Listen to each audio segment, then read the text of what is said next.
The soil of the Pacific Northwest always felt different in November. It was dense, heavy with the relentless autumn rain, and smelled faintly of crushed cedar and wet iron. Evelyn knelt at the edge of the rose garden, her gloved hands working the earth with the methodical precision of a surgeon. She was 68 years old, though her posture, spine straight, shoulders squared, belonged to a woman 20 years younger. She snipped a dying bloom from the Rosa Peace bush, the metallic snick of the pruning shears slicing through the crisp morning air. This house, perched on a quiet cul-de-sac in a wealthy suburb of Portland, Oregon, was her sanctuary. She and her late husband, Arthur, had bought the lot 35 years ago. They had watched the timber frame go up, hammered nails into the drywall, and planted every single oak tree that now cast long, protective shadows over the driveway. The house was currently valued at $1.2 million, but to Evelyn, it was a ledger of her life. Every scratch on the oak floorboards was an entry. Every faded mark on the kitchen door frame where they had measured their grandson Leo's height was a dividend. Evelyn stood, brushing the damp earth from the knees of her denim trousers. She peeled off her gardening gloves, revealing hands that were remarkably steady. For 3 decades, those hands hadn't held gardening tools. They had held bank statements, hidden tax returns, and offshore routing numbers. Evelyn was a retired forensic accountant. She had spent her career dissecting corporate fraud, untangling webs of embezzlement, and hunting down the missing decimal points that sent white-collar criminals to federal prison. She knew how people lied. She knew that numbers, unlike people, never possessed the capacity for betrayal.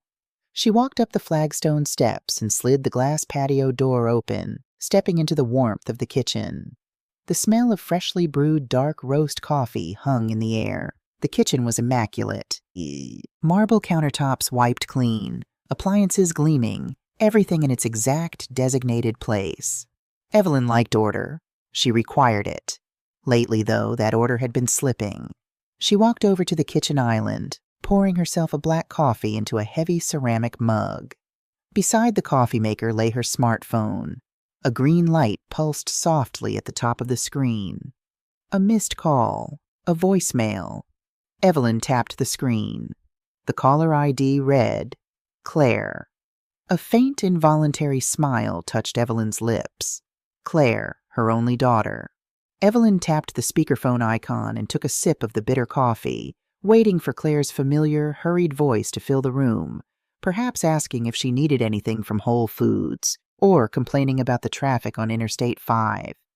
Instead, there was a strange, muffled rustling, the sound of a car door slamming, a seatbelt clicking into place. Claire hadn't left a message. She had pocket-dialed, or failed to end the call before tossing the phone into the center console of her car.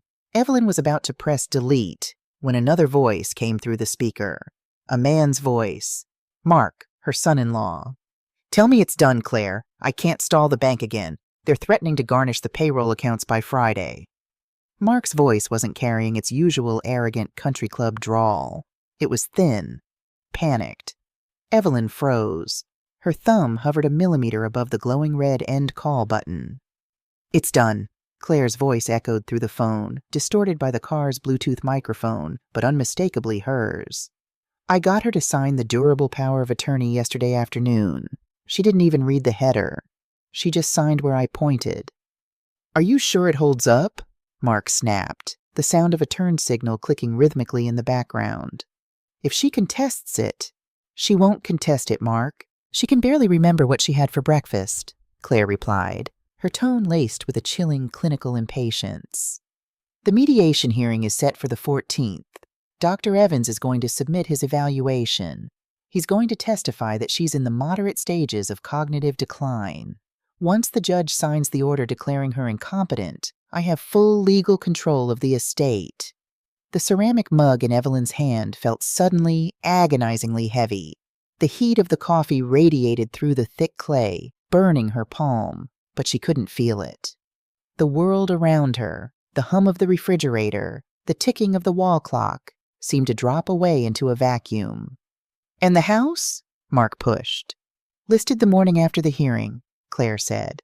"I already talked to a cash buyer. We sell it for $800,000 to move it fast. It clears your $400,000 hole, pays off the credit cards, and leaves us enough to start over. It's fine.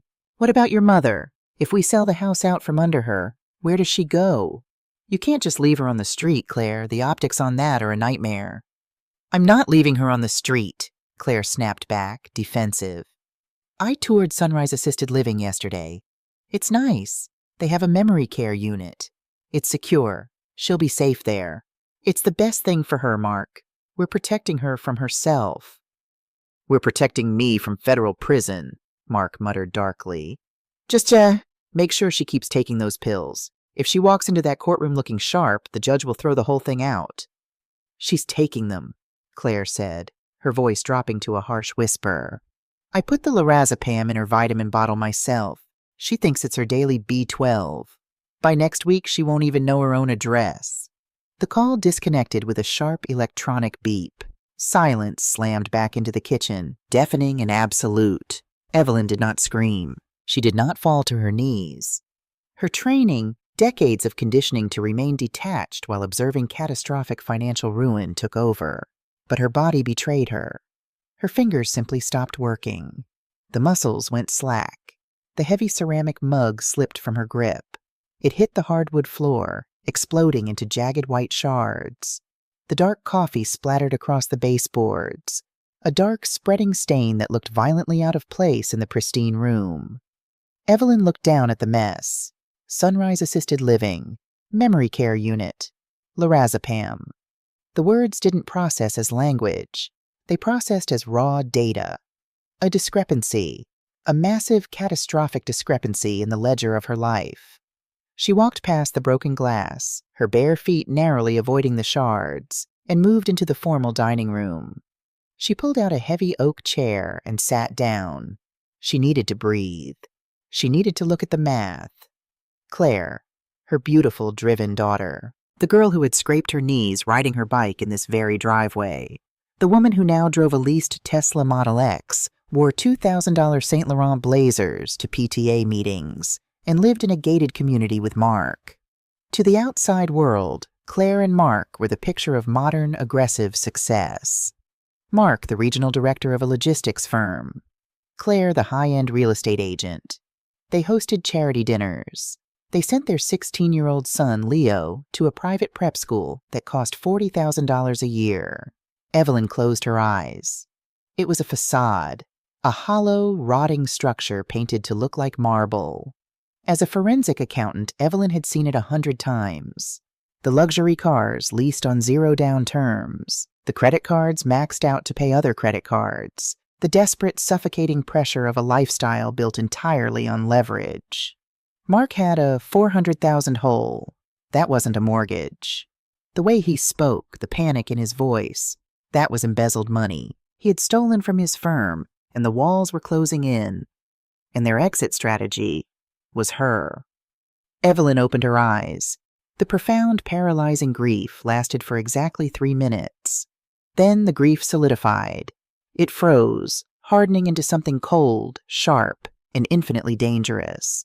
The mother who had lovingly pruned roses 10 minutes ago was gone. The auditor had returned. Evelyn stood up. She walked to the antique mahogany credenza in the corner of the dining room. She pulled a small brass key from a hidden hook underneath and unlocked the bottom drawer. Inside lay a thick, leather-bound accounting ledger, a set of fine-tipped fountain pens, and a fresh legal pad. These were her tools, the weapons she had used to dismantle corrupt CEOs and tear down fraudulent empires. She carried them to the dining table. She sat down, opened the legal pad, and uncapped a pen. At the top of the page, she wrote the date. Below it, she wrote 2 names, Claire and Mark. She began to map the timeline. Over the last 4 months, Evelyn had been experiencing what she thought were the natural, terrifying symptoms of aging. A dense fog rolling through her mind. She would walk into a room and forget why. She had left the gas burner on twice. She had misplaced her car keys, finding them later in the refrigerator. She had been terrified. She had cried in the shower, mourning the slow death of her own brilliant mind. And Claire had been there.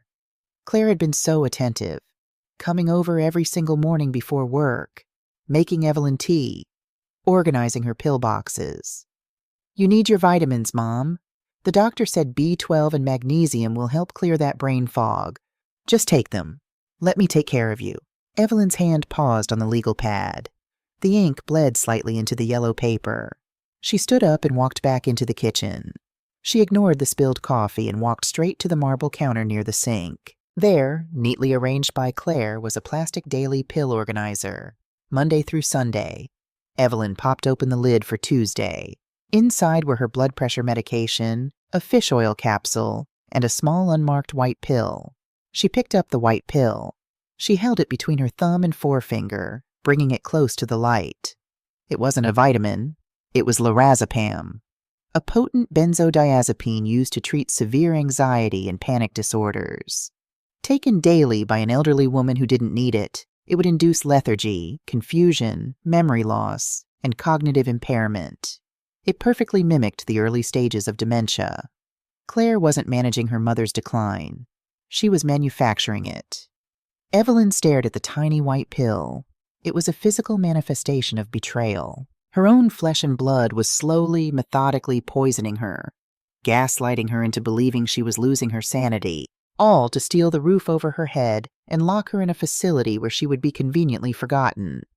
Evelyn walked over to the sink. She tossed the white pill down the drain and turned on the garbage disposal. The grinding noise roared through the kitchen, violent and satisfying. She turned off the water. She looked at her reflection in the dark glass of the oven door. Her eyes were clear. The fog was already beginning to lift, replaced by a blinding, terrifying clarity. She was not going crazy. She was not incompetent. She was Evelyn Hayes, and someone had just opened the books with the intent to steal everything she had built.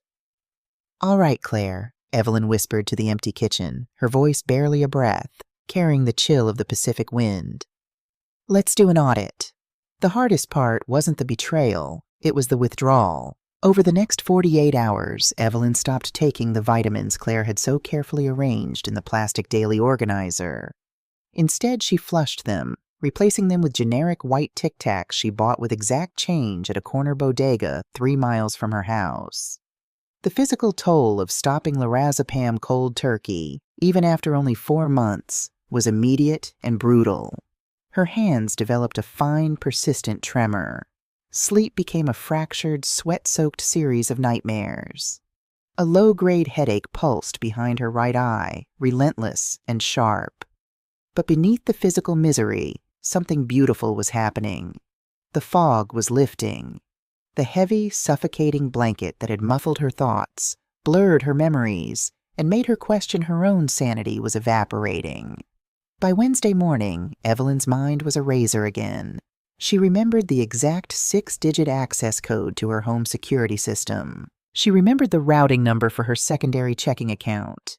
She remembered exactly who she was. At 9 a.m., she backed her silver Lexus out of the driveway. She didn't go to her usual clinic in Portland. Instead, she merged onto Interstate 5 North, driving through the gray drizzle across the Columbia River into Vancouver, Washington. She wanted to cross state lines. She wanted anonymity. She parked in the lot of an independent toxicology and diagnostic lab tucked behind a strip mall.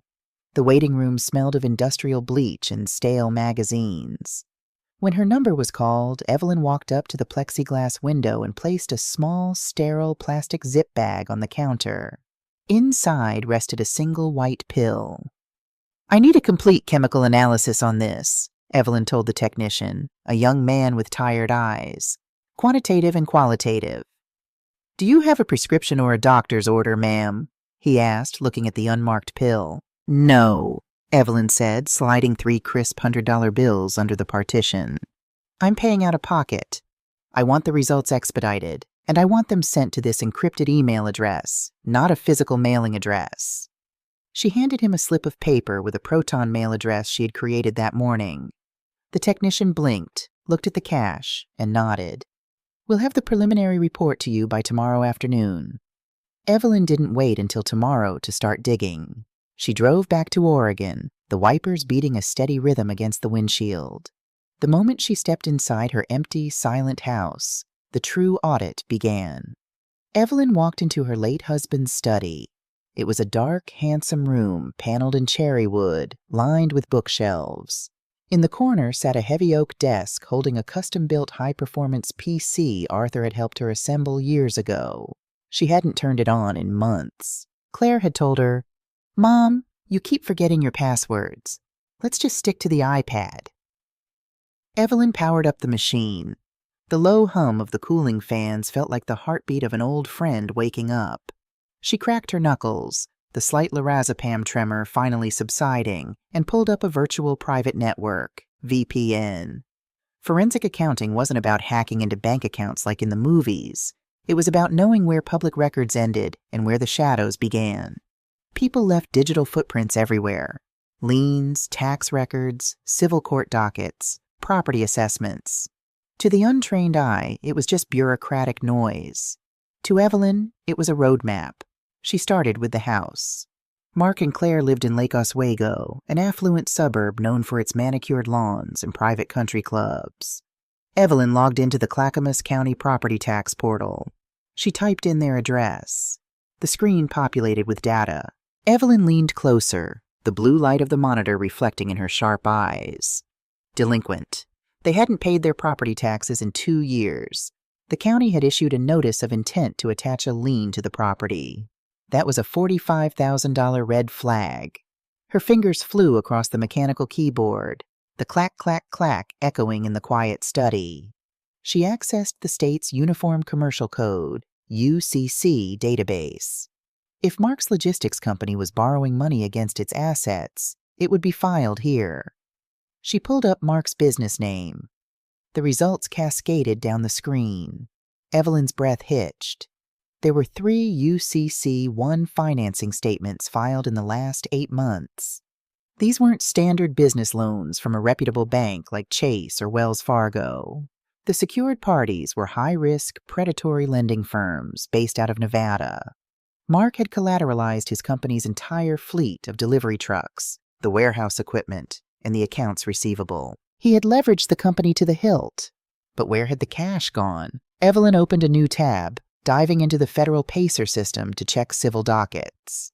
It cost 10 cents a page, but Evelyn didn't care. She searched Mark's full legal name. Bingo. A civil lawsuit filed 3 weeks ago in a Delaware chancery court. A crypto exchange platform was suing a shell company called Apex Holdings, LLC, for breach of contract and margin calls. Evelyn traced the registered agent for Apex Holdings back to a strip mall in Cheyenne, Wyoming, a notorious tax haven. But the secondary contact listed on the incorporation documents? Claire's maiden name. Evelyn sat back in the heavy leather chair. The pieces clicked together with horrifying precision. Mark hadn't just made a bad business investment. He had gambled. He had taken out massive, high-interest loans against his company, funneled the cash through a shell corporation, and dumped it into a highly volatile cryptocurrency margin account, and the market had crashed. He was facing total liquidation. If his company's board of directors or their internal auditors found out he had pledged company assets for personal shell company loans, it wasn't just bankruptcy, it was federal wire fraud. Embezzlement. He would be looking at 10 to 15 years in federal prison. "I can't stall the bank again," Mark's voice from the voicemail echoed in her mind. A $400,000 hole. The only way to plug a $400,000 hole and pay off the predatory lenders before the auditors arrived was a massive, untraceable influx of cash. Cash from the rapid, under-market sale of a $1.2 million debt-free home. Her home. The printer in the corner whirred to life, spitting out pages of public records, tax defaults, and court dockets. Evelyn gathered them up, sliding them into a thick manila folder. The ledger of Claire and Mark's life was written in red ink. They were drowning, and they were using Evelyn as the raft, fully prepared to push her head under the water to keep themselves afloat. At 4 p.m. the next day, her phone chimed. An encrypted email from the toxicology lab. Evelyn opened the PDF attachment. Compound identified, lorazepam. Dosage equivalent, 1.5 milligrams per tablet. Notes: central nervous system depressant. High risk of cognitive impairment in elderly patients. There it was, the final, undeniable proof. Twist 1, confirmed in sterile black and white. It wasn't dementia stealing her mind. It was her daughter. The sound of tires crunching on the gravel driveway broke her concentration. Evelyn glanced out the window. Claire's white Tesla Model X was pulling up. It was time for the hardest performance of Evelyn's life. She quickly locked the computer screen, shoved the manila folder into the bottom drawer of the credenza, and locked it. She shuffled into the living room, grabbing a knitted blanket and draping it over her lap, ensuring her posture sagged just enough to look fragile. She let her eyes lose their sharp focus, practicing the dull, vacant stare of a woman whose mind was slowly slipping away. The front door chimed. "Mom, it's me," Claire called out, the melodic, cheerful tone sounding so genuine it made Evelyn's stomach turn. Claire walked into the living room. She was impeccably dressed in a tailored beige trench coat, carrying a paper bag from an expensive organic bakery. "I brought you those lemon scones you like," Claire said, setting the bag on the coffee table. She leaned down and kissed Evelyn's cheek. She smelled of expensive perfume and cold rain. "Oh, thank you, sweetheart," Evelyn murmured, keeping her voice soft, slightly hesitant. "What day is it today?" "It's Thursday, Mom," Claire said, a practiced look of gentle pity crossing her features. She walked straight into the kitchen. Evelyn listened to the sound of cabinets opening. "Did you take your vitamins this morning?" Claire called out. Evelyn gripped the armrests of her chair, her nails digging into the upholstery. I think so. Yes, the white ones." Claire returned to the living room, holding the plastic daily organizer. She popped open the Thursday lid. It was empty. Evelyn had flushed the pill an hour ago.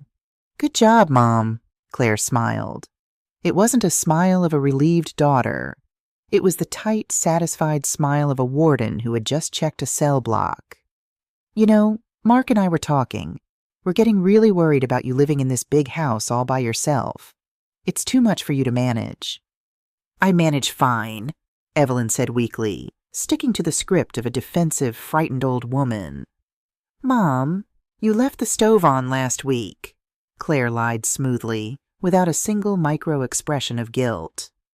"Dr. Evans says you need more structured support. Just think about it, okay? For us. For your safety." "Okay, Claire, I'll think about it." Claire checked her Apple Watch.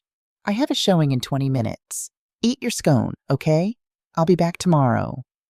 Evelyn watched her daughter walk out the door, the Tesla silently gliding away down the street. The mask of the confused old woman immediately fell away. Evelyn's face hardened into a mask of cold stone. She stood up, walked to the coffee table, and threw the bag of organic lemon scones straight into the trash can. She returned to her study and unlocked the credenza. She pulled out the manila folder, the toxicology report, and the ledger. The evidence was damning. If she took this to the police right now, she could have Claire arrested for elder abuse and poisoning. She could have Mark investigated for fraud. But if she did that, the explosion would leave collateral damage. Evelyn looked at the framed photograph sitting on her desk. It was a picture taken last Thanksgiving. In the center stood Leo, 16 years old, tall, gangly, wearing a vintage band t-shirt, smiling a genuine bright smile. He had Arthur's dark eyes and Evelyn's knack for numbers. Just yesterday, he had texted her a complex calculus problem, asking for her help. If Mark went to federal prison, the bank would foreclose on their Lake Oswego home. The assets would be frozen. Leo would be pulled out of his school. The scandal would brand the boy for life. His parents were monsters, but Leo was innocent. Evelyn stared at the photo. What did Leo know? Had Claire convinced him that his beloved grandmother was losing her mind? Or worse, had Mark's stress leaked into the house, turning it into a toxic environment for the boy? Evelyn realized, with a heavy, sinking feeling in her chest, that her ledger was incomplete. She had the financial data. She had the toxicology report. But to build an airtight trap, a trap that would protect her assets, dismantle Claire's legal maneuverings, and shield her grandson from the fallout. She needed internal access. She needed to know exactly when Mark's company auditors were arriving. She needed copies of the documents Claire was preparing for the mediation hearing. She couldn't get that from public databases. She needed someone inside that Lake Oswego house. Evelyn traced the frame of Leo's photo with her index finger. It was the most excruciating decision she had ever made. She was about to destroy a boy's perception of his parents. She was about to force a 16-year-old to choose between his mother and the truth. "I'm sorry, Leo," Evelyn whispered to the photograph, her voice finally breaking, revealing the agonizing pain of a grandmother forced to become a general. "I need you." She picked up her smartphone and opened her text messages. She tapped Leo's name. "Hi, sweetie. Can you come over tomorrow after school? I have a math problem I need your help with. Don't tell your mom. Let it be our secret." She pressed send. The digital vortex had opened, and she had just pulled her grandson directly into the center of the storm. Friday afternoon in Oregon brought a bruised purple sky that threatened rain but refused to drop it. Leo pedaled his vintage 10-speed bicycle up the steep incline of his grandmother's driveway. At 16, he was a quiet kid, tall and angular, with a mind that preferred the neat, predictable logic of calculus over the messy unpredictability of human beings. He leaned his bike against the brick siding of Evelyn's house. His backpack felt heavy. His mom, Claire, had been drilling it into his head for months. "Grandma is getting worse, Leo. You need to be patient with her. If she repeats herself, just nod. If she forgets your name, don't take it personally." Leo had hated hearing it. He hated the soft, pitying voice his mother used. Evelyn had always been his anchor. While his dad, Mark, pressured him to join the lacrosse team to build his Ivy League resume, Evelyn was the one who bought him thick textbooks on quantum mechanics and sat with him in comfortable silence while he worked through theorems. He unlocked the front door with his spare key. "Grandma?" he called out, stepping into the foyer. He expected to find her in the armchair, wrapped in a blanket, staring blankly at the television. Instead, Evelyn was sitting at the massive oak dining table. She wore a crisp, dark navy blouse. Her silver hair was pulled back into a flawless, tight chignon. Spread across the table were multiple legal pads, highlighters, and a calculator. She looked up. Her eyes, dark and piercing, locked onto his. There was no fog. There was no confusion. "Leo," she said, her voice steady and resonant. "Come sit." Leo dropped his backpack by the door, a knot tightening in his stomach. The air in the room felt charged, like the heavy barometric pressure right before a thunderstorm. He walked over and sat across from her. "You texted about a math problem," Leo said cautiously, glancing at the legal pads. "I did," Evelyn replied. She closed her pen and set it down precisely parallel to the edge of the paper. "But it's not calculus. It's accounting, and it concerns you." Evelyn didn't believe in coddling. She had never spoken to Leo like a child, and she wasn't about to start now. She reached into a manila envelope and pulled out 2 pieces of paper. She slid the first one across the smooth wood. It was a printout of an email. A toxicology report from an independent lab in Washington. Leo frowned, adjusting his glasses. He read the highlighted lines. Compound identified lorazepam. Dosage equivalent, 1.5 milligrams per tablet. "What is this?" he asked. "That is a chemical analysis of the white pills your mother has been putting in my daily vitamin organizer for the past 4 months, Evelyn said quietly. Lorazepam is a heavy sedative. It induces memory loss, lethargy, and confusion. It mimics cognitive decline. Leo stared at the paper. The words didn't seem to connect in his brain. Grandma, I don't understand. Mom said the doctor gave you B12 and magnesium." "Your mother lied." Evelyn's voice didn't waver, but her hands, resting on the table, gripped the edges of the wood so tightly her knuckles turned white. She hated doing this. She was taking a sledgehammer to a boy's foundation. "I am not sick, Leo. I am not losing my mind. I am being medicated against my will." Leo pushed the paper back across the table, shaking his head. A defensive heat flushed his cheeks. No, no, that's crazy. Why would Mom do that? She comes over every morning to check on you. She loves you. Evelyn slid the second piece of paper forward. It was a printout of the Uniform Commercial Code, UCC, filings she had found on the state database. Look at the numbers, Leo, she instructed softly. You have a mathematical mind. Follow the data. Your father has collateralized his entire logistics company to predatory lenders in Nevada. Over $400,000 in high-interest debt, funneled into a shell company in Delaware. They are facing imminent financial ruin. Leo looked at the spreadsheet. He recognized his father's corporate entity. He saw the strings of zeros, the staggering negative balances. Your mother has scheduled a mediation hearing for the 14th, Evelyn continued, her tone strictly forensic now, presenting the facts without emotion so Leo could process them. She plans to have me declared legally incompetent. Once the judge signs the order, she assumes control of this estate. This house is completely paid off, valued at $1.2 million. They intend to sell it to a cash buyer within days to cover your father's missing funds. Leo felt a physical wave of nausea hit him. The dining room walls seemed to lean inward. You're saying... Leo's voice cracked. He sounded like a little boy again. You're saying Mom is poisoning you for money?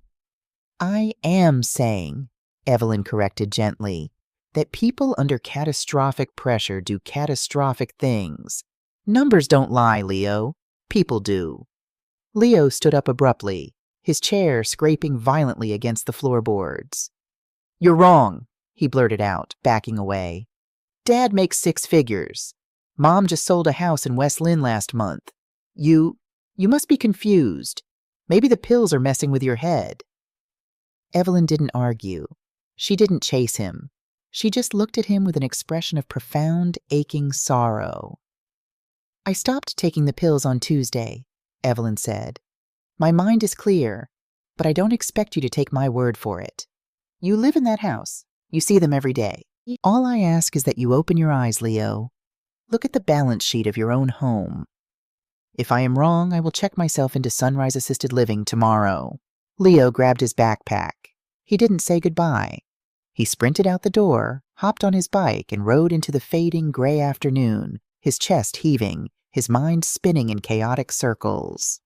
It's a lie, he told himself as he pedaled furiously toward Lake Oswego. Grandma is just paranoid. That's a symptom of dementia, isn't it? Paranoia.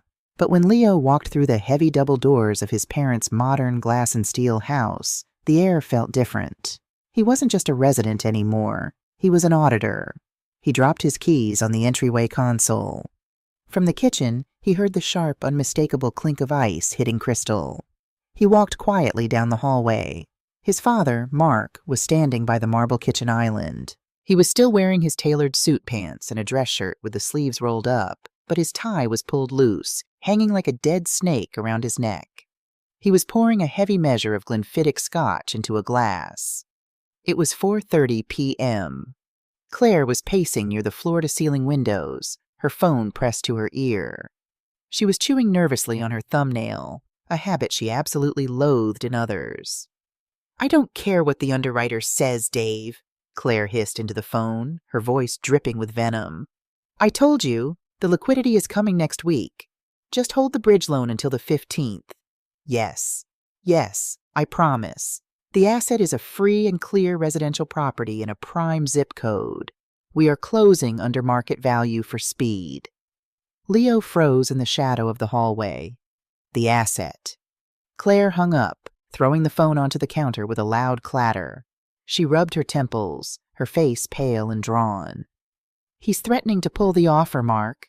If the cash buyer walks, we don't have time to list it on the open market. Mark downed half the scotch in one swallow. A vein throbbed visibly at his temple. He won't walk. Just keep the buyer warm. Did you confirm Dr. Evans for the hearing? Yes, Claire snapped.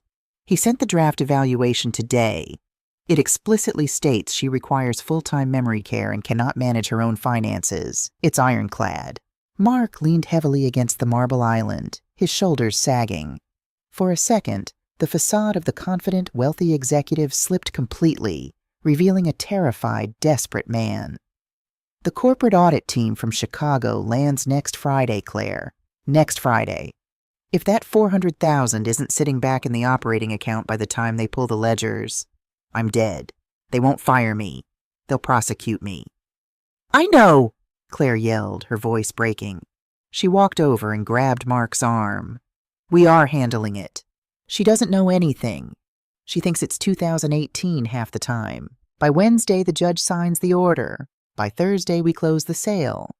By Friday morning, the money is wired into your corporate account." In the hallway, Leo stopped breathing. His backpack slipped from his shoulder, hitting the hardwood floor with a soft, heavy thud. Mark and Claire whipped around. "Leo!" Claire gasped, her face instantly smoothing out, the panic vanishing behind a perfectly constructed mask of maternal warmth. "Honey, I didn't hear you come in. How was school?" Leo stared at them. He looked at his father's bloodshot eyes. He looked at the empty Scotch bottle. He looked at his mother, who had just casually discussed locking his grandmother away to steal her home. "School was fine," Leo managed to say, his voice shockingly steady. "I'm just tired. I'm going to my room." He walked past them, his eyes fixed firmly on the staircase. "Do you want dinner?"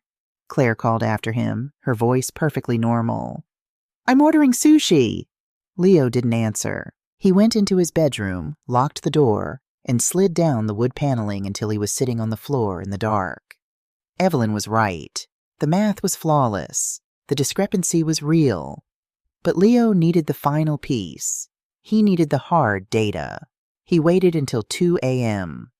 The house was dead silent, save for the hum of the central air conditioning. Leo crept out of his room, wearing only his socks to muffle his footsteps. He bypassed the master bedroom, where he could hear the heavy alcohol-induced snoring of his father, and slipped into Mark's home office.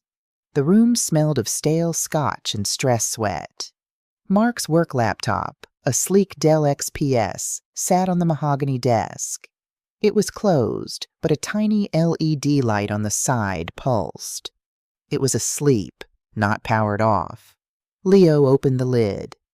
The screen flared to life, illuminating the dark room with a harsh white glow. Enter PIN.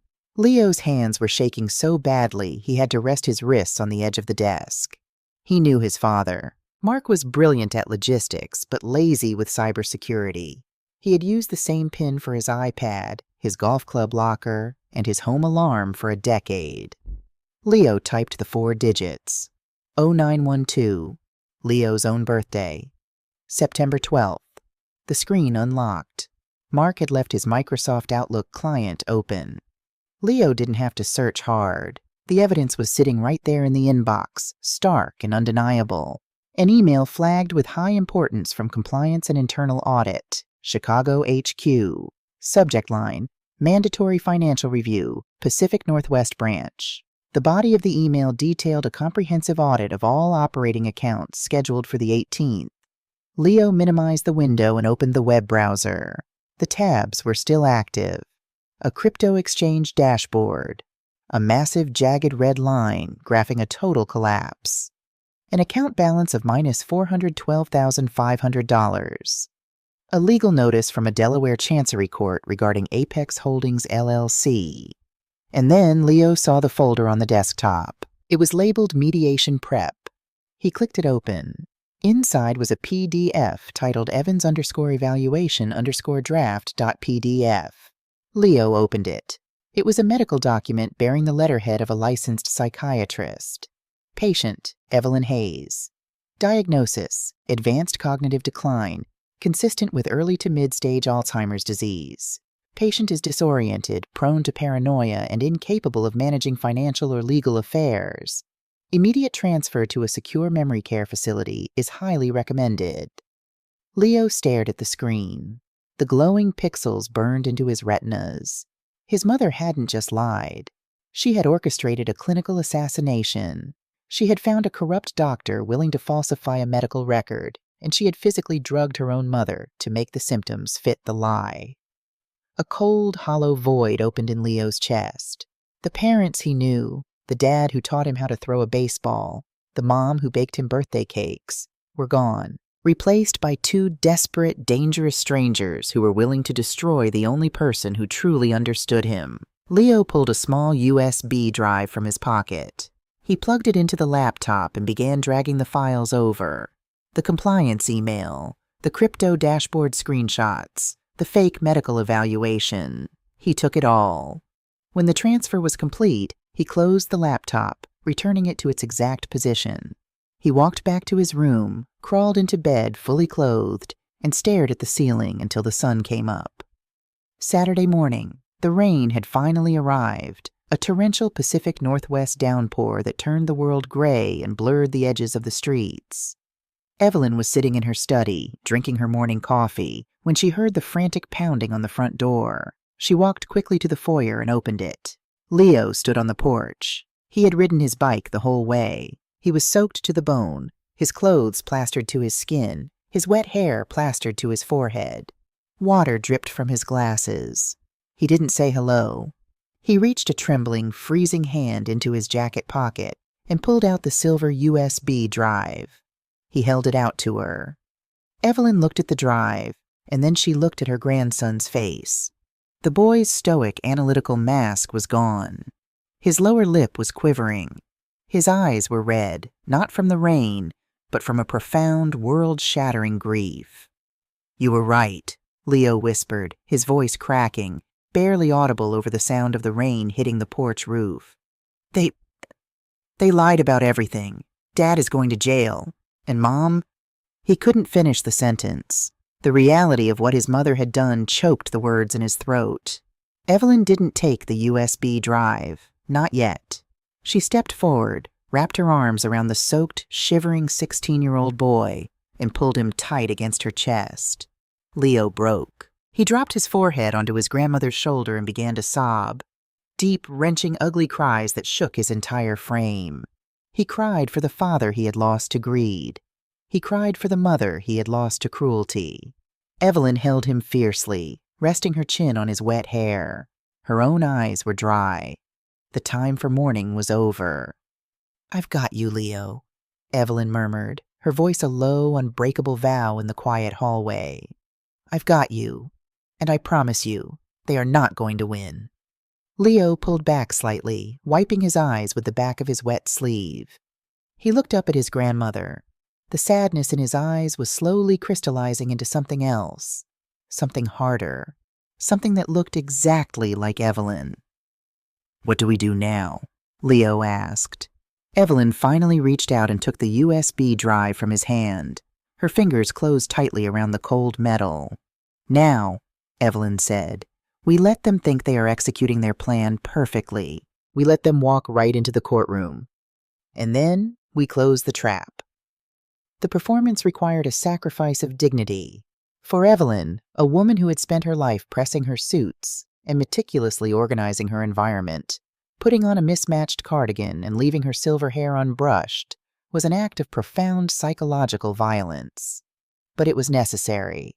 It was Tuesday afternoon, 2 days before the scheduled mediation hearing. Claire had announced she was bringing a specialist to the house for a final evaluation. Evelyn knew exactly who it was.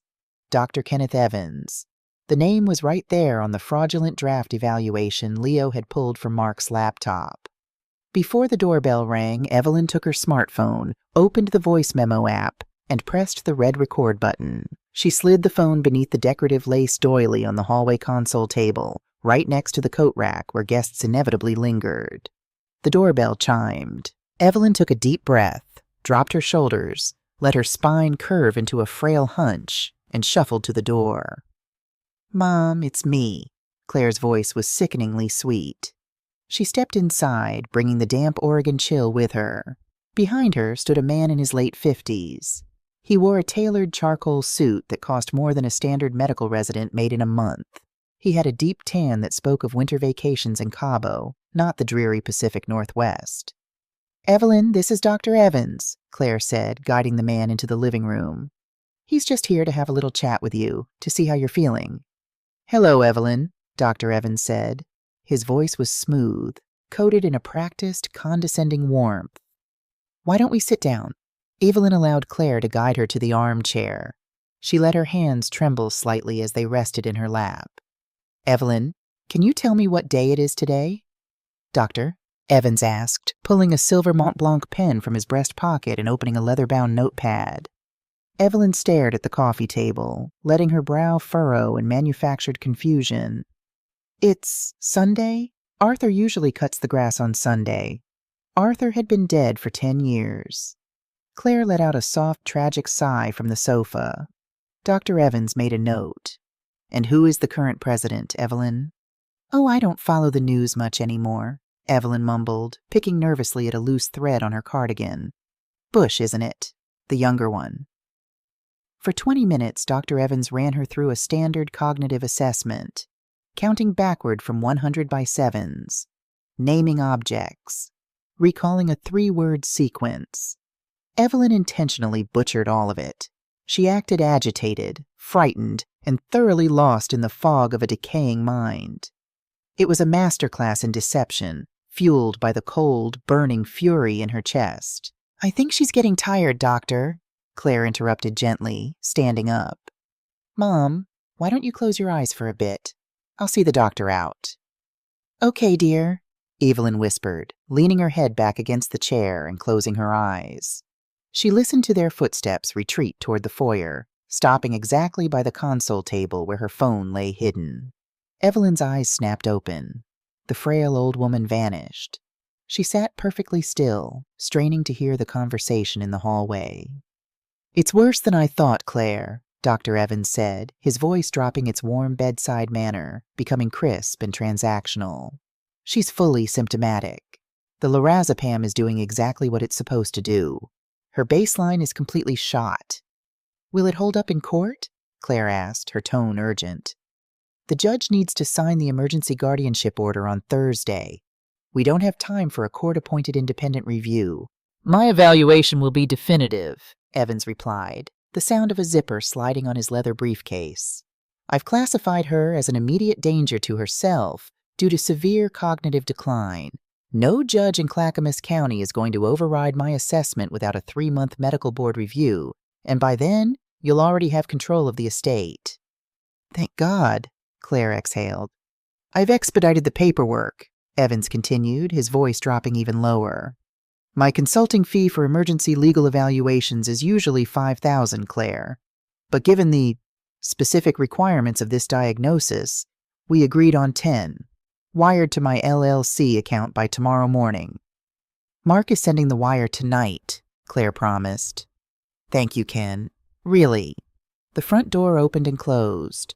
Claire walked back into the living room, completely unaware that the executioner's block she had just built for her mother was now resting under a lace doily in the hallway. "Mom?" Claire whispered. Evelyn let out a soft, rhythmic snore. Claire watched her for a moment, an expression of profound, chilling detachment on her face before turning and leaving the house. The moment the Tesla pulled out of the driveway, Evelyn stood up. Her spine was straight. Her hands were rock solid. She walked to the console table, retrieved her phone, and stopped the recording. She saved the file, backed it up to a secure cloud server, and emailed a copy to her lawyer. The trap was fully baited. Thursday morning, the Clackamas County Courthouse. The mediation room smelled of floor wax and stale coffee. Outside the heavy oak doors, the rain battered the high windows, washing the world in a gloomy, unforgiving gray. Claire and Mark sat on one side of a long mahogany table. They looked like the perfect, tragic family dealing with an impossible burden. Claire wore a modest navy dress, dabbing her eyes with a tissue. Mark sat beside her, his jaw clenched, projecting the image of a supportive, weary son-in-law. Across from them sat the mediator, a retired judge named Harrison, and Claire's attorney, a slick, aggressive litigator named Davis. The heavy door creaked open. Evelyn walked in. She did not shuffle. She did not hunch. She wore a tailored charcoal gray pantsuit, a silk emerald blouse, and a string of pearls Arthur had given her for their 30th anniversary. Her silver hair was styled immaculately. Her eyes were bright, focused, and utterly terrifying. Beside her walked Marcus Sterling, one of the most ruthless, high-priced estate litigators in Portland. Claire's tissue froze halfway to her eye. Mark shifted uncomfortably in his leather chair, a sudden cold sweat breaking out on the back of his neck. This was not the confused, drugged old woman they had left in the living room 2 days ago. "Mrs. Hayes," Judge Harrison said, gesturing to the empty chairs, "please take a seat. We are here to review the petition for emergency guardianship filed by your daughter, Claire Morrison." Evelyn sat down, placing a sleek leather folder on the table. She looked directly at Claire. Claire tried to hold the gaze, but quickly looked down at her hands. "Your Honor," Davis, Claire's attorney, began, standing up to command the room. "This is a tragic but necessary intervention. We have submitted a comprehensive medical evaluation from Dr. Kenneth Evans, a highly respected board-certified psychiatrist.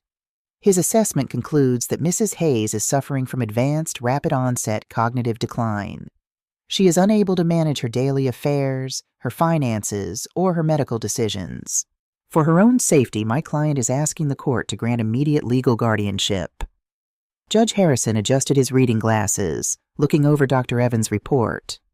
"It is a very thorough evaluation, Mr. Davis. Doctor, Evans states she could not recall the current year or the president during an exam just 48 hours ago." "That is correct, Your Honor," Davis said solemnly. Judge Harrison looked across the table. "Mr. Sterling, how does your client respond to this medical assessment?" Marcus Sterling stood up slowly. He didn't look at the judge. He looked at Mark. "Your Honor," Sterling's voice was a deep, resonant baritone that commanded absolute silence. "My client's response is that Dr. Evans' evaluation is a piece of fiction, bought and paid for to facilitate the theft of my client's estate." "Objection!" Davis barked, slamming his hand on the table. "That is an outrageous accusation." "It is a verifiable fact," Sterling countered smoothly. He opened his briefcase and pulled out 3 thick, sealed medical envelopes. He passed them to the judge. "Your Honor, over the past 14 days, Mrs. Hayes has voluntarily submitted to comprehensive neurological and psychiatric evaluations by 3 independent, court-approved specialists at Oregon Health and Science University, including MRI scans and extensive cognitive stress tests." Claire's face drained of color. She looked at Mark. Mark was staring at Evelyn, his mouth slightly open, the realization of what was happening hitting him like a physical blow. "And their conclusions?" Judge Harrison asked, breaking the seals on the envelopes. "All 3 specialists," Sterling continued, "conclude that Mrs. Hayes possesses a cognitive function ranking in the 99th percentile for her age group. She exhibits 0 signs of dementia, Alzheimer's, or any other degenerative neurological condition. She is entirely, indisputably, competent." Judge Harrison read the cover sheets of the OHSU reports.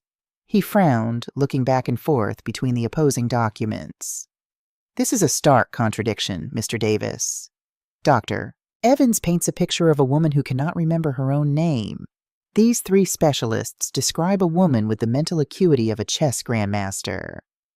"Your Honor," Davis stammered, clearly blindsided, "Dr. Evans is a respected professional.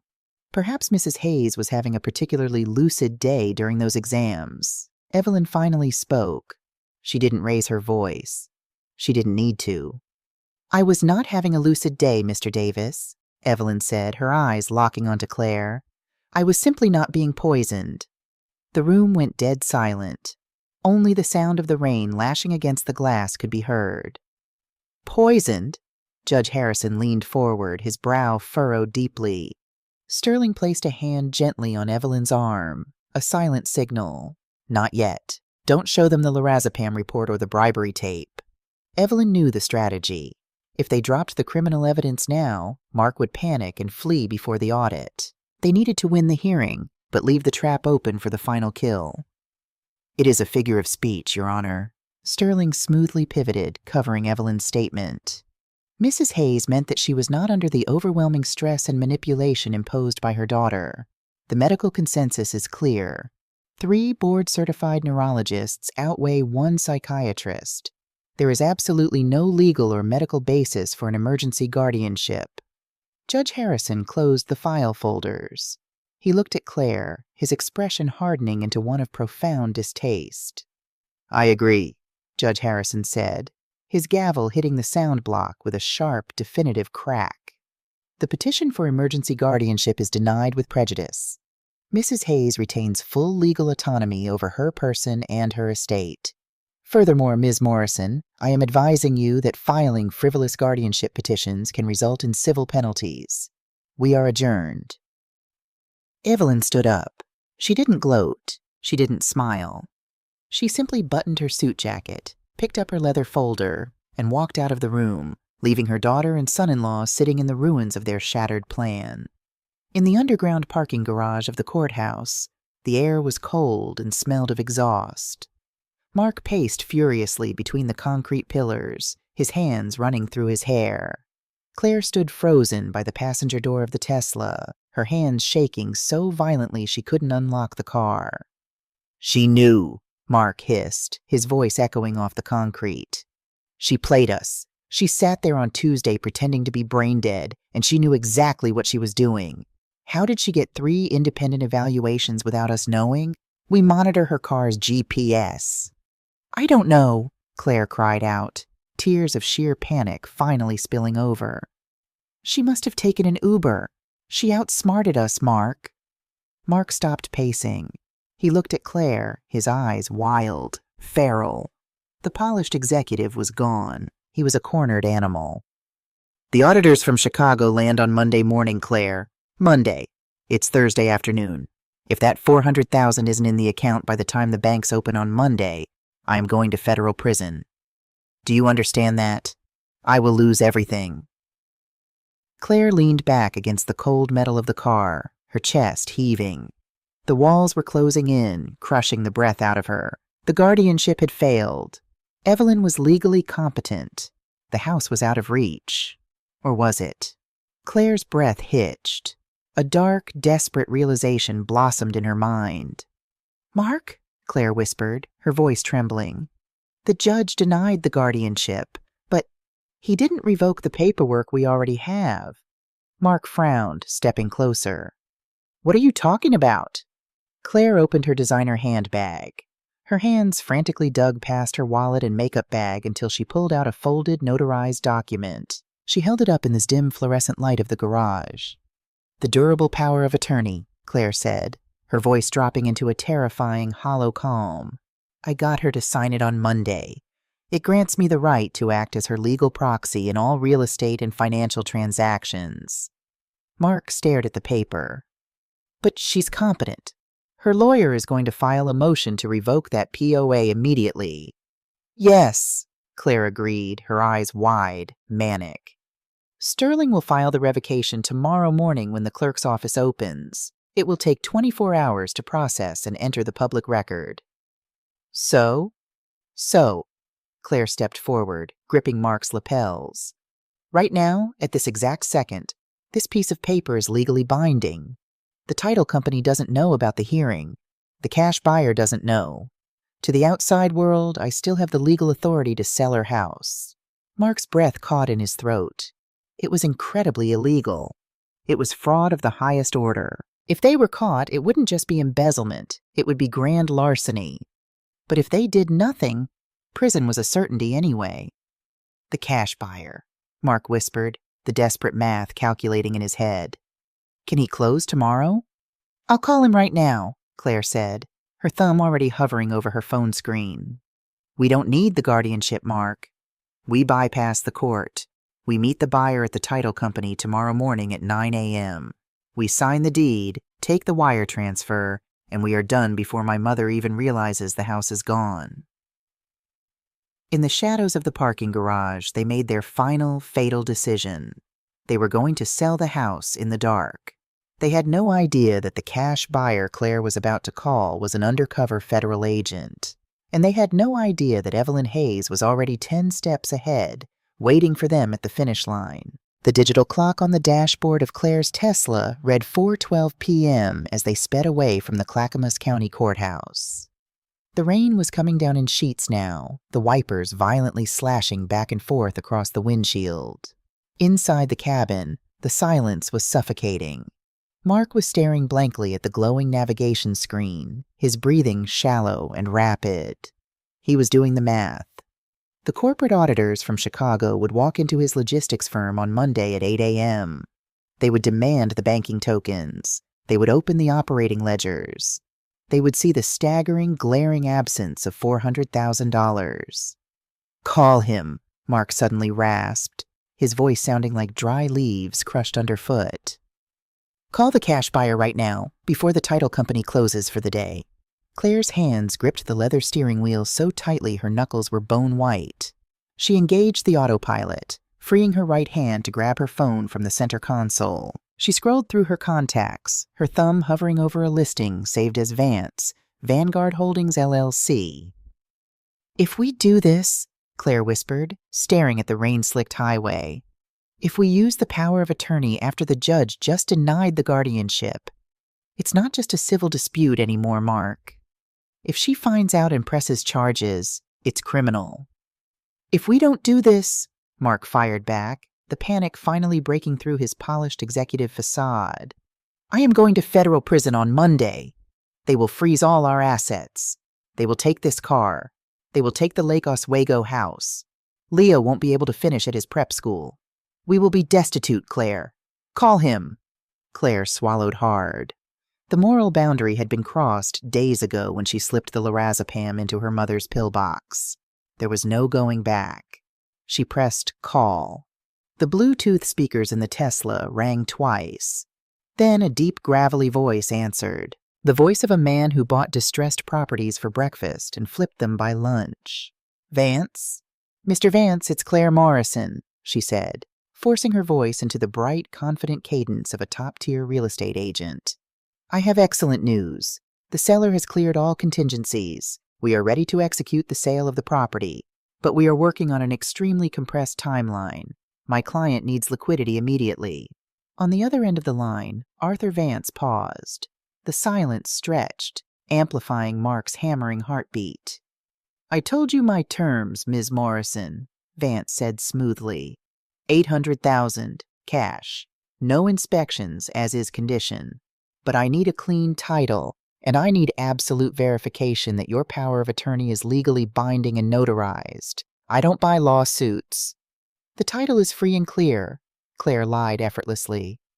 "0 encumbrances. And I have the original notarized durable power of attorney in my possession. We can close tomorrow morning. Can your underwriters wire the funds by 10 a.m.? "If the paperwork is flawless," Vance replied, "the wire transfer will be queued and released the moment the escrow officer stamps the deed. Let's say 9 a.m. at the Pacific Title and Escrow office downtown. Don't be late, Ms. Morrison. My capital doesn't wait." "We will be there. Thank you, Mr. Vance." Claire ended the call. She let out a long, shaky exhale, slumping back into the driver's seat. "He's in. 9 a.m. tomorrow. $800,000 mark. It's enough to replace the embezzled funds and pay off the Nevada lenders before the Chicago audit team even boards their flight." Mark closed his eyes, his head falling back against the headrest. A sickening, euphoric wave of relief washed over him. They had found the loophole. They were going to survive. They had absolutely no idea that they had just enthusiastically climbed into a federal snare. 10 miles away, in the hushed mahogany-paneled sanctuary of Evelyn's study, the atmosphere was entirely different. There was no panic here. There was only the quiet, lethal precision of a completed equation. Evelyn sat in her heavy leather chair. Across the desk sat Marcus Sterling, her impeccably dressed attorney. Standing by the window, looking out at the rain, was a man in his late 60s wearing a tweed jacket and wire-rimmed glasses. He held a cup of black coffee in one hand and a burner phone in the other. He had just ended a call with Claire Morrison. His name was not Arthur Vance. He did not own Vanguard Holdings, LLC. His name was Arthur Thorne. He was a retired special agent in charge of the FBI's white-collar financial crimes division out of the Seattle field office, and he was Evelyn's oldest friend in the industry. They had spent the late 1990s dismantling corporate Ponzi schemes together. She tracing the numbers, he kicking down the doors. "She took the bait," Thorne said, turning away from the window. He set the burner phone on Evelyn's desk. "She's pushing for a 9 a.m. closing tomorrow at Pacific Title. She confirmed she will be presenting the fraudulently obtained power of attorney to execute the deed transfer. Evelyn didn't smile. She merely nodded, picking up a gold fountain pen and turning it over in her steady hands. Mark's corporate audit is Monday. He is a wounded animal right now. He needs that liquidity to cover the $400,000 he stole, and Claire will burn my house to the ground to keep him out of prison. Marcus Sterling adjusted his silk tie, his expression grim but thoroughly impressed. Evelyn, I have to admit, when you first proposed this counter-operation, I thought it was excessively risky. But engineering a fake cash buyer? It is a masterstroke. This was twist 4. Evelyn hadn't just discovered Claire's plan. She had actively hijacked it. 3 days ago, when Evelyn hacked into Mark's financial records and realized they needed cash immediately, she knew Claire would bypass the traditional housing market. A traditional sale took 30 to 60 days, time Mark didn't have.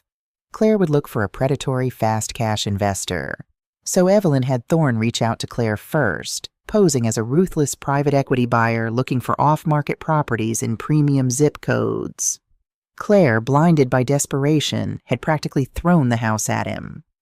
It wasn't just about stopping the sale, Marcus, Evelyn said, her voice dropping to a low, icy timbre. If we had simply frozen the power of attorney today, Claire and Mark would have walked away. They would have claimed they were just trying to help me. They would have declared bankruptcy. Mark would have faced a slap on the wrist for corporate mismanagement, and they would have spent the next 10 years trying to manipulate my grandson. Thorne stepped forward, leaning his knuckles on the desk. Evelyn is right. To permanently neutralize the threat, we need federal leverage. By attempting to sell a $1.2 million asset using a fraudulently obtained signature, Claire is committing grand larceny. But more importantly, Thorne pointed to the burner phone.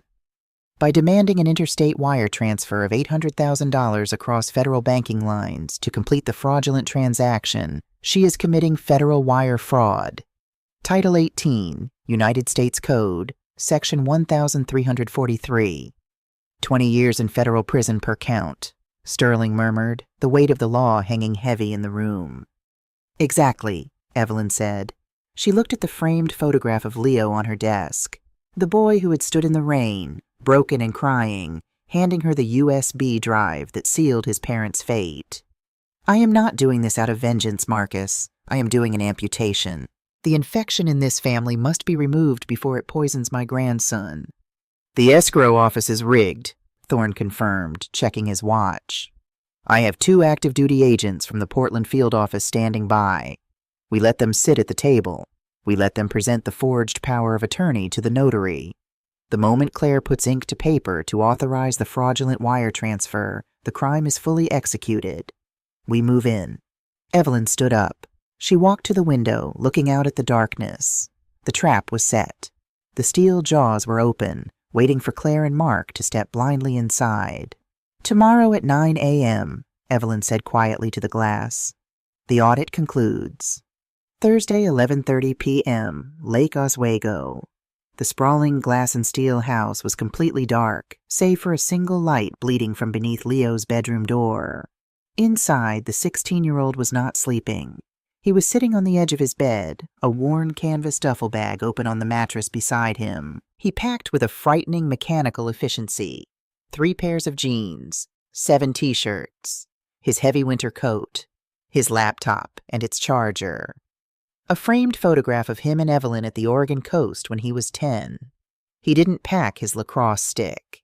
He didn't pack the expensive designer sneakers his father had bought him to look the part at the country club. He was leaving the facade behind. Through the thin drywall, he could hear the muffled, frantic movements of his parents in the master bedroom down the hall, drawers opening and closing, the low, urgent hum of their voices. I'll transfer the $400,000 to the corporate account from my phone the second the wire clears, Mark was saying, pacing the hardwood floor. The remaining $400,000 goes straight into the offshore LLC to hide it from the Nevada lenders. We are going to be okay, Claire. We actually pulled this off. Leo closed his eyes. The sheer, blinding arrogance of it made him sick to his stomach. They thought they had won. They thought they had successfully drugged an old woman, stolen her legacy, and outsmarted the world. They didn't know about the USB drive. They didn't know that Leo had spent the afternoon sitting in his grandmother's study, watching a retired FBI agent map out their destruction on a whiteboard. Leo zipped the duffel bag shut. The sound was unnaturally loud in the quiet room. He walked to his window and looked out at the streetlights reflecting off the wet asphalt. He felt a profound, aching emptiness. By this time tomorrow, his father would likely be in federal custody. His mother would be facing decades behind bars. He would be an orphan of the white-collar criminal justice system.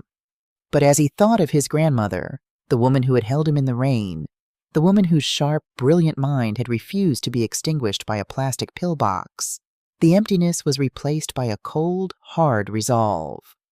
He was not losing his family tomorrow. His family had died the day they decided a human life was worth $800,000. Tomorrow was just the funeral. Friday morning, 8:45 a.m., downtown Portland.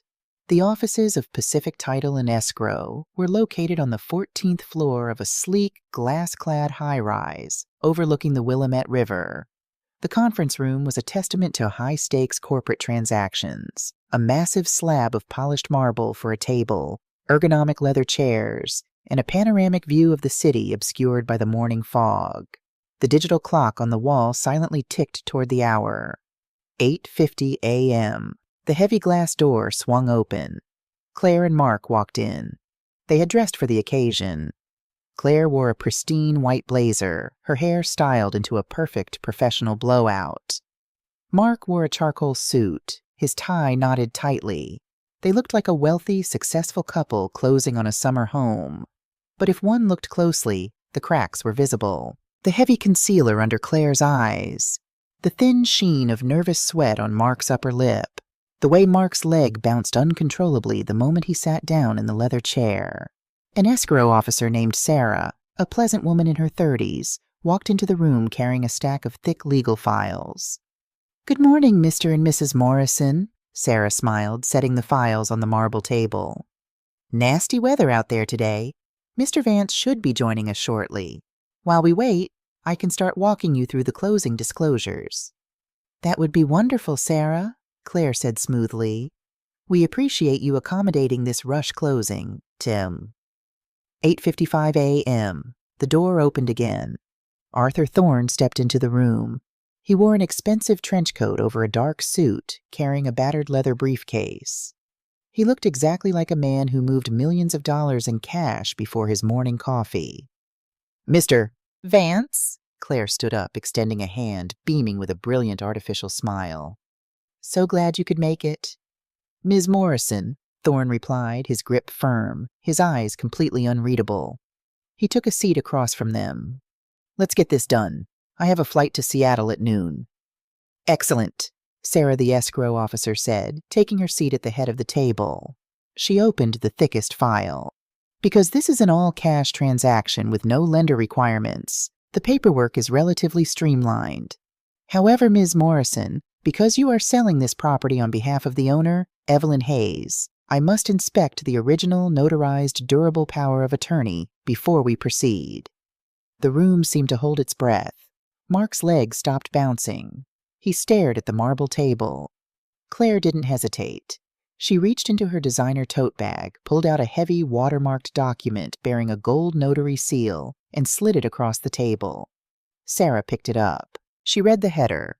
She checked the dates. She ran her thumb over the raised notary seal. To Claire, the 10 seconds it took Sarah to review the document felt like 10 years. "Everything appears to be perfectly in order," Sarah said, placing the power of attorney in the master file. Under the table, Mark exhaled a breath he felt he had been holding for 6 months. He reached over and squeezed Claire's knee. They had done it. They had bypassed the court. The house was sold. The money was theirs. "All right," Sarah continued, pulling out a heavy brass pen. She slid a stack of paper toward Claire. The top document was clearly labeled Warranty Deed and Wire Transfer Authorization. "Ms. Morrison," Sarah pointed to a line at the bottom of the page, flagged with a yellow sticky note. "I need you to sign here as the attorney-in-fact for Evelyn Hayes. By signing this document, You are transferring the title of the property to Vanguard Holdings, LLC, and legally authorizing Pacific Title to release the wire transfer of $800,000 directly into the routing number you provided. The ticking of the wall clock seemed to amplify, echoing like a hammer against an anvil. Tick, tick, tick. Claire picked up the heavy brass pen. The metal felt cold against her fingers. She looked at Mark. He gave her a desperate, eager nod. Do it. Save us. She looked across the table at Arthur Vance. He was watching her intensely, his hands folded neatly on the marble surface. Waiting. Claire lowered the tip of the pen to the paper. The blue ink touched the white fiber. She was one signature away from $800,000. She was one signature away from erasing all her mistakes. She began to write her name. The tip of the brass pen touched the heavy, watermarked paper. Blue ink bled into the white fibers, forming the sharp, aggressive curve of the letter C. Claire's hand moved across the signature line. Claire Morrison, attorney-in-fact. To her right, Mark leaned forward, his eyes fixed on the ink as if it were oxygen. Across the marble table, Arthur Vance watched her, his expression utterly blank. She finished the signature. She dotted the I. She lifted the pen. The heavy glass door of the conference room did not burst open with dramatic violence. It opened with a slow, deliberate click that sounded like a chamber sliding into place on a loaded revolver. Claire looked up. Mark froze. Evelyn Hayes walked into the room. She was dressed in a tailored charcoal gray wool coat, looking every bit the formidable forensic accountant she had been for 40 years. Beside her walked Marcus Sterling, her attorney, carrying a slim leather briefcase. And behind them, standing in the doorway with a canvas duffel bag slung over his shoulder, was Leo. Claire's breath caught in her throat. The brass pen slipped from her fingers, clattering loudly against the polished marble table. "Mom? Leo? What are you doing here?" Sarah, the escrow officer, stood up, clearly confused by the sudden intrusion. "Excuse me? We are in the middle of a private closing." "No, Sarah, you are not," Arthur Vance said. His voice was no longer the gravelly, eager tone of a cash buyer. It was flat, authoritative, and carried the weight of federal jurisdiction. Vance stood up. He reached inside his trench coat and pulled out a leather wallet, flipping it open to reveal a gold shield. "Arthur Thorne," he introduced himself, looking directly at Mark, whose face had instantly drained of all color. "Retired special agent in charge, Federal Bureau of Investigation. And the two gentlemen stepping off the elevator behind Mrs. Hayes are active duty agents with the Portland White Collar Financial Crimes Division." Mark made a sound that was half gasp, half choke. He slumped back into his ergonomic leather chair, his hands gripping his kneecaps. The walls of the Pacific Title and Escrow office didn't just close in. They collapsed on top of him. "What is this?" Claire shrieked, her voice pitching into a hysterical shrill. She shot up from her chair, grabbing the warranty deed she had just signed and clutching it to her chest. "This is a legal transaction. I have a notarized power of attorney. You can't just barge in here." "Claire," Evelyn said softly. The single word sliced through the room's chaotic energy, silencing her daughter instantly. Evelyn walked slowly to the edge of the marble table. She looked at the woman she had raised, the woman who had crushed lorazepam into her morning vitamins. "You executed a signature to authorize an interstate wire transfer of $800,000, Evelyn stated, her tone clinical, devoid of maternal warmth. "You used a power of attorney obtained through medical coercion and fraud. Under Title 18, United States Code Section 1343, you have just committed federal wire fraud." "You're crazy," Claire spat, tears of pure, unadulterated panic finally spilling down her perfectly contoured cheeks. "The power of attorney is valid. The judge denied the guardianship, but he didn't revoke this document. I have the legal right to sell your house, Mom. I have the right to save my family." Marcus Sterling stepped forward. He placed his slim leather briefcase on the table, snapped the locks open, and pulled out a single bound legal document. "Actually, Ms. Morrison," Sterling said, his baritone voice echoing in the quiet room, "you don't." This was the final ledger. Twist 5. Sterling slid the document across the marble. It came to a rest right in front of Claire. That, Sterling continued, is the Arthur and Evelyn Hayes Irrevocable Family Trust, established and recorded in Clackamas County exactly 10 years ago, shortly after your father passed away. Claire stared down at the bold black lettering on the cover page. Her hands began to shake so violently she dropped the warranty deed. I don't understand, Claire stammered. Let me explain the math to you, Claire, Evelyn said, leaning her hands on the table, bringing her face inches from her daughter's. When your father died, I audited our estate. I knew the vulnerabilities of aging. I knew what greed could do to a family. So I transferred the title of the house and all liquid assets into that irrevocable trust. Mark let out a low, guttural groan. He was an executive. He knew exactly what that meant. An irrevocable trust, Sterling clarified for the room, means the grantor, Mrs. Hayes, relinquishes total ownership of the assets. Mrs. S. Hayes does not own the house you just tried to sell, Ms. Morrison. The trust owns it. Therefore, a power of attorney granting you control over Mrs. Hayes' personal assets is completely, utterly useless here. You just tried to sell a property that your mother doesn't even own. Claire stumbled backward, her designer heels catching on the carpet. She hit the glass wall of the conference room. Who? Claire gasped, struggling to pull oxygen into her lungs. If she doesn't own it, who is the beneficiary? Evelyn turned her head, looking toward the doorway. Leo stepped fully into the room. He let his heavy canvas duffel bag slide off his shoulder, hitting the floor with a dull thud. He looked at his mother. The 16-year-old boy's eyes were stripped of all childhood innocence. They were dark, analytical, and devastatingly cold. I am, Leo said. Claire let out a ragged, horrific sob. Leo, baby, no. We did this for you. We did this so you could stay in school, so we wouldn't lose the house. Dad made a mistake at work, and we were just trying to fix it. Dad didn't make a mistake, Leo replied, his voice terrifyingly steady. He reached into his jacket pocket and pulled out the silver USB drive, tossing it onto the marble table. It clattered to a stop next to the useless power of attorney. Dad embezzled $400,000 and lost it on a crypto margin call. And you drugged Grandma to cover the spread. Mark finally looked up. His eyes were bloodshot, his face a mask of total ruin. The USB drive, the emails, the ledgers. His own son had handed the corporate executioners the axe. Monday's audit didn't matter anymore. He was going to be arrested today. You did the math, Mom, Leo said softly, zipping his jacket. I just checked your work. And the balance sheet is 0. The 2 active-duty FBI agents stepped into the room. They wore dark suits and neutral expressions. They had seen this 100 times before, the spectacular, catastrophic implosion of white-collar greed. Mark Morrison, Claire Morrison, the lead agent said, pulling a pair of steel handcuffs from his belt. The metallic click echoed sharply against the glass walls.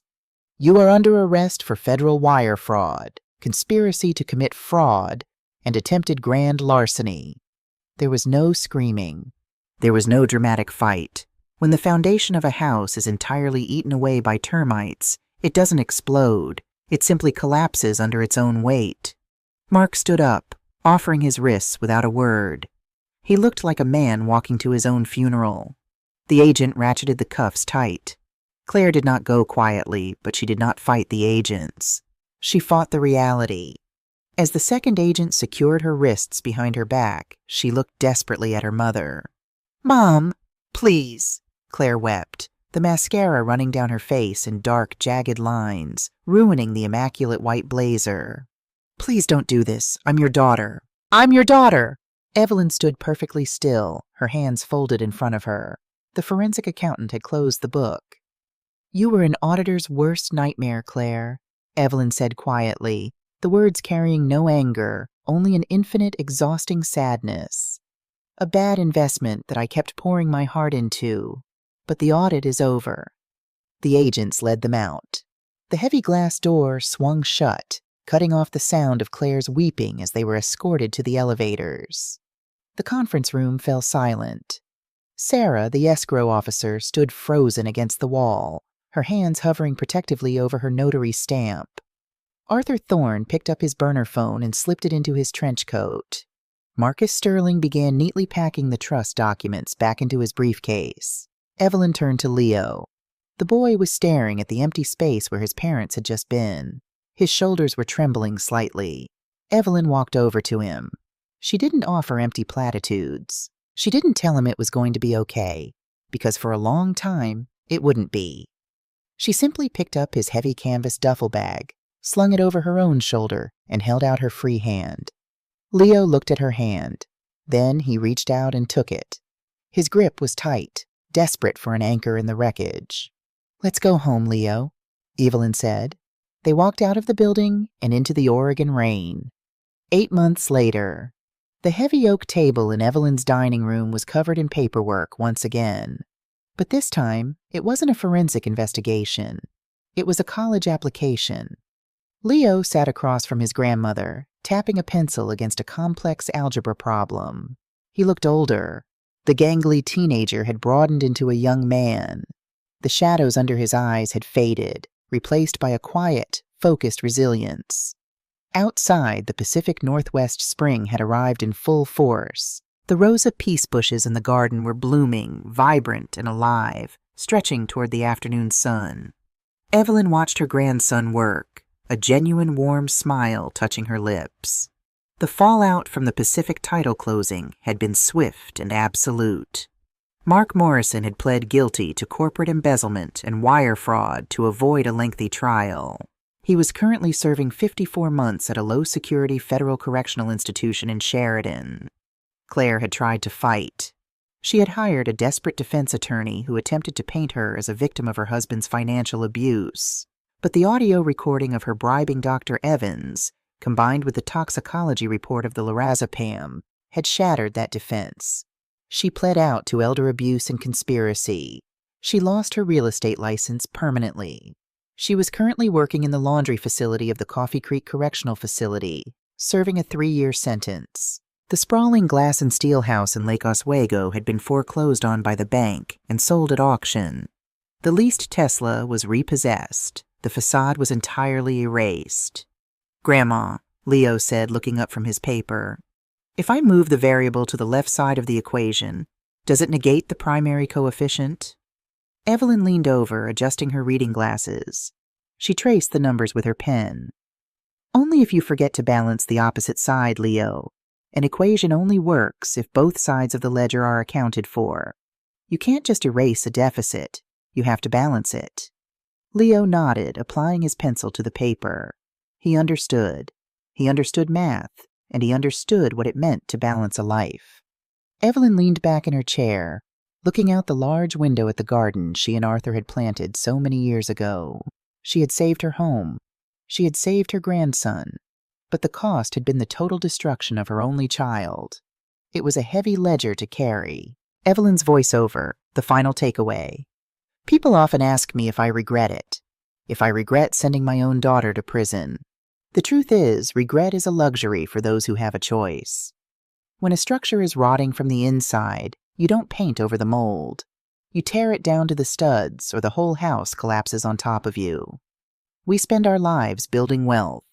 We buy the right houses. We fund the 401ks. We obsess over our credit scores. But we often forget to build the armor to protect it. We assume that blood is a thicker bond than greed. I am here to tell you, as a forensic accountant and as a mother, that when financial desperation sets in, blood turns to water very quickly. Protect yourself. Do not wait until your mind is fragile to draw the boundaries.